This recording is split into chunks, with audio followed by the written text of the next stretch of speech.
Since 2006 po, na-diagnose na ako. Una, cervical polyps pa lang po siya. Then hanggang pumasok na po siya sa ovary, kaya nagkaroon po ako ng polycystic ovaries na po siya. Konting lakad ko lang, bigla na siyang bumubuhos ng napakalakas na period. Starting 2011 to 2016, yearly po yun, may pinuputol po sa cervix. Yun yung discomfort ba, na every time na may period ka, parang ayaw mo nang tumayo, ayaw mo nang lumabas. Kaya lang, kailangan ko mag-work. Kasi alam mo naman ang teacher, hindi pwede mawala sa classroom. Exposed ako sa chemicals and sunlight. So doon na po ako nagkaroon ng first na pterygium, yung pugita po sa mata. Pag nagalit ako, may puputok na ugat sa mata ko. Tapos makikita na lang yan ng mga bata, "Ma'am, enough na po ma'am, kalma ka lang." Sabi ko, bakit?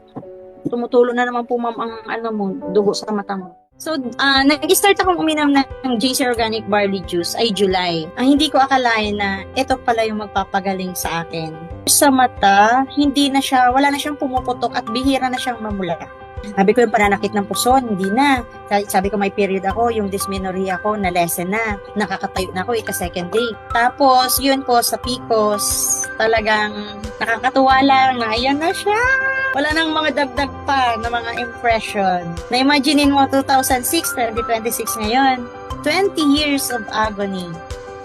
9 months in a making lang pala sa JC Organic Barley Juice. Sobrang thankful po talaga ako na nakilala ko itong JC kasi kung hindi baka inoperahan na naman ako, kung ano naman ang mga tatanggalin sa akin dyan.